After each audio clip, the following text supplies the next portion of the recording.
ዛሬ 5 ነው። አባታችን ርዕሰ ባህታውያን አቡነ ገብረ መንፈስ ቅዱስ ናቸው።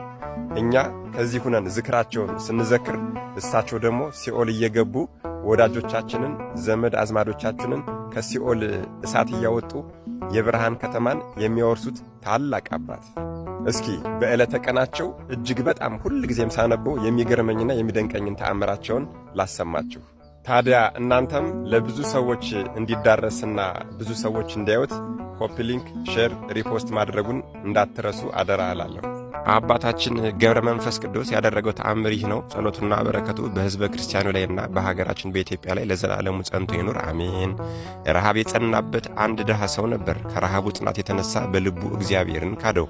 ጠንቋዮቹን ፈለገ። በመንገድ ሲሄድም አሳች ሰይጣንን አገኘው። ሰይጣንም ወዴት ትሄዳለህ? ማንንስ ትሻለህ? አለው። ያም ድሃ ሰው ሰይጣንን ጠንቋዮችን እፈልግ ዘንድ እሄዳለሁ፣ ረሃብ ጸንቶብኛልና ገንዘብም የለኝምና አለው። ሰይጣንም ሀብታም ልትሆን ከወደድክ እግዚአብሔርን ክደህ በሰይጣን ታምናለህን? አለው። ያም ድሃ ሰው እግዚአብሔርን ክጄ በሰይጣን ባምን ምን ይሰጠኛል? አለው። ሰይጣንም ወርቅ አስመስሎ የሰው ክንድ የሚያክል ድንጋይ አንስቶ በሰይጣን ካመንክስ ይህንን ወርቅ እንካ አለው። እንደምታየኝ ሰይጣን እኔ ነኝ አለው። ዳግመኛም ያ ሰይጣን እኔን ካመንክ ወርቅ እሰጥሃለሁ፣ ለአንተ ለብቻ የሚሆን አይደለም ለልጅ ልጅህ የሚሆን ነው እንጂ በል። አብ ወልድ መንፈስ ቅዱስን ካዳቸው፣ ድንግል ማርያምንም ካዳት፣ ነቢያት ሐዋርያትን፣ ጻድቃን ሰማዕታትን፣ ሄሮድስ ያስገደላቸውን ሕፃናትን፣ የቅድስት ሥላሴን ዙፋን የሚሸከሙ 40ቱ እንስሳን፣ 24ቱ ካህናተ ሰማይን፣ አብያተ ክርስቲያናትን ሁሉ፣ ሥጋውን ደሙን፣ ሰንበታትን፣ ሰማይና ምድርን፣ እነዚህን ሁሉ ካድ አለው። ያም ሰው ከችግሩ ብዛት የተነሳ ሁሉንም ካድኩ አለ። ሰይጣንም ሁለተኛም ድገም አለው። ያም ሰው ሁለተኛ ካድኩ አለው። ሰይጣንም ሦስተኛ ካድ አለው። እርሱም ስለ ሦስተኛ ጊዜ ካድኩልህ አለው። ወርቅ ያስመሰለውን ድንጋይም አሳይቶ ከሁሉ ይልቅ የሚጣላኝን ገዳማዊ አባ ገብረ መንፈስ ቅዱስን የሚሉትን በል ካደው አለው። ያም ድሃ ሰው ሰይጣንን እርሱስ መሪ ምርኩዝ ይሆነኛል፣ ሁሉንም ካድኩ፣ ከእርሱ ጋርስ እሞታለሁ አለው። ያን ጊዜ ሰይጣን ተቆጥቶ ወርቅ ባስመሰለው ድንጋይ አናቱን አለው። ወዲያው ያ ሰውም ሞተ። የጨለማ መላእክት መጥተው እንደ ሰባ ከብት እያዳፉ በብዙ ልቅሶ ነፍሱን ወሰዷት። በእሳት አለንጋም እየገረፉ በእግዚአብሔር ፊት አደረሷት። እግዚአብሔርም ያችን ነፍስ ይህንን ሁሉ የካርሽ ለዘላለም የምትኖሪ ሞት የሌለብሽ መሰለሽን ብሎ እስከ 1000 ዓመት ድረስ ጥልቀቱ ወደማይገኝበት ቦታ ውሰዷት ብሎ አዘዘ። የጨለማ መላእክትም ያችን ነፍስ ወሰዷት። ስለ ካደቻቸው የመላእክት ሰራዊት ሁሉ ተጣሏት፣ ተበቀሏትም። አንድም እንኳን ለዚያች ነፍስ ምሕረት አልመለሰላትም። ከዚህ በኋላ አባታችን ገብረ መንፈስ ቅዱስ እንደ ዓይን ጥቅሻ ፈጥኖ መጥቶ በእግዚአብሔር ፊት ወደቀ። እግዚአብሔርም ታማኝ ወዳጅ ገብረ መንፈስ ቅዱስ ወይ ምን ሆንክ? አለው። አባታችንም ቀድሞስ ታማኝ ወዳጅ ነበርኩ አለው። ጌታም ዛሬስ ምን አደረግኩ? አለው።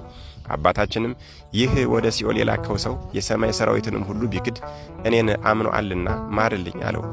ጌታም የሰማይ ሰራዊትን ብቻ የካደ አይደለም፣ አባቴንም እኔንም መንፈስ ቅዱስንም እናቴ ማርያምንም ካደ እንጂ አለው። አባታችን ገብረ መንፈስ ቅዱስም ጌታችንን አንተን ሁሉ የካደ ይህ ሰው ውሻና ከሃዲ ነው አለው። ጌታችንም አባታችን ገብረ መንፈስ ቅዱስን ውሻ ይማራልን? ወደ መንግሥተ ሰማያት ይገባልን? አለው። አባታችን ገብረ መንፈስ ቅዱስም ጌታችንን አንተ ሰማይና ምድር ያልፋሉ ቃሌ ግን አያልፍም ብለህ የለምን? እኔንም አንተ በቃል ኪዳንህ 5 ውሾች መታሰቢያህን ዝክርህን ቢያደርጉ እምርልሃለሁ ብለኸኝ የለምን? ይህም ሰው 5ቱን ውሾች ይመስላል። ስለዚህ በቃል ኪዳኔ ግን አምኗል፣ ዝክሬንም ዘክሯልና ማርልኝ። አሁንም ጌታዬ ይህንን ሰው ማርልኝ። አንተ ከአንደበቴ የወጣውን ቃል ኪዳኔን አልዋሽም ብለኸኛልና መጽሐፍ ረሃብ ብርድ እግዚአብሔርን ያስረሳል ይል የለምን? ይህም ሰው ስለ ራበው ስለ ቸገረው አንተን ካደ። ይህንን ሰው ማርልኝ፣ ከሁሉ ቃል ኪዳንህ ይበልጣልና አለው። ጌታችንም ቅዱስ ሚካኤልና ቅዱስ ገብርኤልን ፈጥናችሁ ሂዳችሁ ወደ ሲኦል ሳይጥሉት ያንን ሰው አምጡት አላቸው።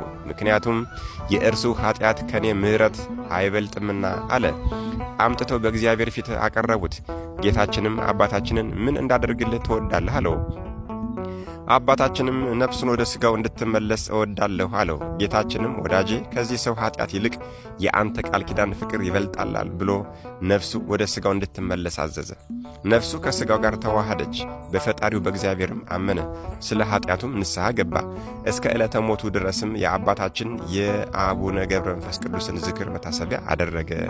ከሞተም በኋላ ነፍሱ ወደ መንግሥተ ሰማያት ገባች። ጸሎቱና በረከቱ በእኛ በልጆቹ በሕዝበ ክርስቲያኖቹ ላይ እንዲሁም ደግሞ በሀገራችን በኢትዮጵያ ላይ ጸንቶ ለዘላለሙ ይኑር አሜን። ይሁን ይደረግልን። በጣም አይገርማችሁም? እንዴት ያለ መታደል ነው! የርዕሰ ባህታውያን የአባታችን የአባ አቡነ ገብረ መንፈስ ቅዱስ ልጅ መሆንና የእርሳቸው ልጅ መባል እንዴት ያለ መታደል ነው! 5ቱ ውሾች የተባሉትን እነዚህን ታላላቅ ኃጢአቶችን የሠራን ሰው እንኳን ርስተ መንግሥተ ሰማያትን የሚያወርሱ ታላቅ አባት ለመሆኑ እነዚህ 5ቱ ውሾች የተባሉት መንግሥተ ሰማያት የማያስገቡ የተባሉት ኃጢአቶች የትኞቹ ናቸው?